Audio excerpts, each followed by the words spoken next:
enshrined in the Constitution of India are the articles of also the directive principles which we saw. We can see here that all the presiding officers who have come for this conference are standing in front of microphones, and they, along with the president, who will be leading the nation in. The president will be leading the nation in reading out and reaffirming the principles enshrined in the Constitution of our country, which are in the preamble. And we can see that these are all images of messages that are enshrined in the Constitution of India to defend the country, to cherish and follow the noble ideals which inspired our national struggle for freedom. Yesterday, the President was here and he paid tributes to the Iron Man of India, Sardar Vallabhbhai Patel, at the Statue of Unity, and tweeted after that about how Sardar Patel personified the title Sardar and remains an inspiration for millions till date. And the President also spoke in his inaugural address about the democratic system, about fairness and justice being the bedrock of our parliamentary democratic system, and about the high office of the speakers and the presiding officers, which requires both dignity and duty and a sense of justice. And the expectations of the people are also going up, aspirations of people are going up, how democracy has been the most effective system in delivering people's welfare. संविधान दिवस पर संविधान सभा द्वारा भारतीय संविधान को अंगीकार किए जाने की 70वीं वर्षगांठ के अवसर पर आज देश में कई कार्यक्रमों का आयोजन किया जा रहा है। संविधान लेखन का कार्य 9 सितंबर 1946 से शुरू हुआ था। 15 अगस्त 1947 को देश का विभाजन हुआ।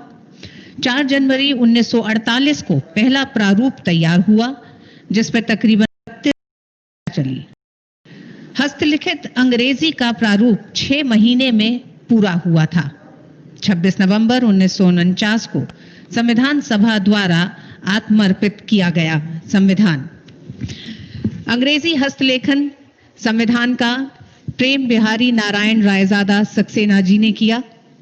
हिंदी हस्तलेखन संविधान का बसंत कृष्ण वैद्य जी ने किया। And we can see that all the presiding officers are standing, and we can see also behind them cutouts from the Constitution to abide by the Constitution, to respect its ideals and institutions, the national flag and the national anthem. We also know that the Constitution of India is supreme. The Constituent Assembly adopted it on the 26th of November 1949, and it came into force on the 26th of January 1950. It repealed the Government of India Act of 1935, and the Dominion of India became the Republic of India. Also, it repealed the Indian Independence Act of 1947.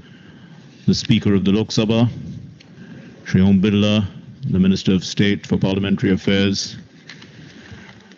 Kevadia में सरदार पटेल की विशाल प्रतिमा के प्रांगण में देश की संसद और विधानसभाओं के पीठासीन अधिकारी संविधान दिवस पर यहां मौजूद हैं। अब से थोड़ी ही देर में राष्ट्रपति रामनाथ कोविंद द्वारा संविधान की प्रस्तावना का वाचन होगा, जिसका प्रसारण 11 बजे देश भर में दूरदर्शन के जरिए किया जाएगा।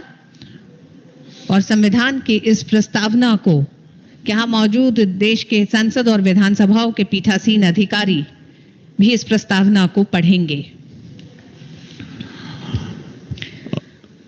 B.R. Ambedkar had said about the preamble that it is a way of life, and it is the basic principles that cannot be divorced from one another: liberty from equality, equality from liberty, and both liberty and equality cannot be divorced from fraternity.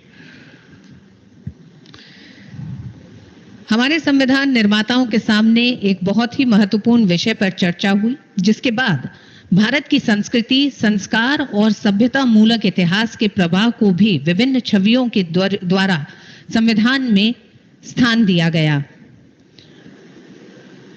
और उसी का असर रहा कि इन चित्रों के द्वारा मूल संविधान को एक जीवंत स्वरूप प्रदान किया गया। भारत के प्रख्यात चित्रकार और रेखाकार श्री नंदलाल बोस से आग्रह किया गया था उस समय कि वो भारत के हजारों वर्षों की इस प्रभावी सांस्कृतिक प्रवाह को मूल संविधान में स्थान दे, जिन्हें चित्रों के जरिए संविधान में शामिल किया गया।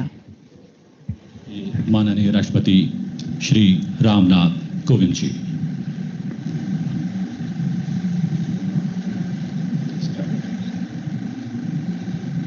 हम भारत के लोग भारत को एक संपूर्ण प्रभुत्व संपन्न समाजवादी पंथ निरपेक्ष लोकतंत्रात्मक गणराज्य बनाने के लिए तथा उसके समस्त नागरिकों को सामाजिक, आर्थिक और राजनैतिक न्याय, विचार अभिव्यक्ति विश्वास, धर्म और उपासना की स्वतंत्रता, प्रतिष्ठा और अवसर की समता प्राप्त कराने के लिए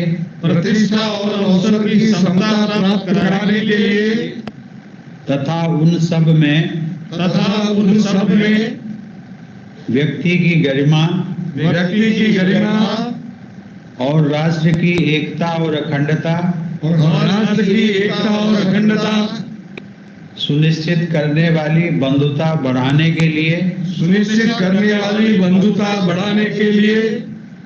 दृढ़ संकल्प होकर अपनी इस संविधान सभा में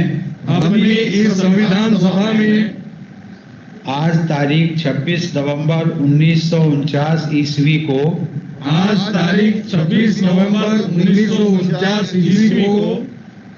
एतद द्वारा इस संविधान को अंगीकृत अधिनियमित और आत्मार्पित करते हैं। धन्यवाद। जय भारत माता की।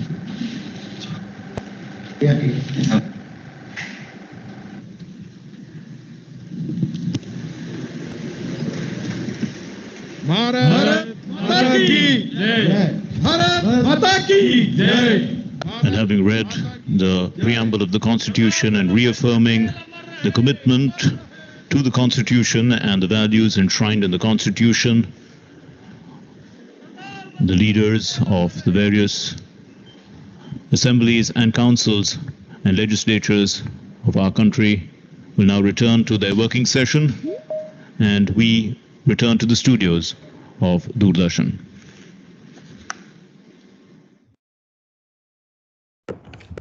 Thank you all for joining us. Please do join us at 12 o'clock for the talk. Thank you.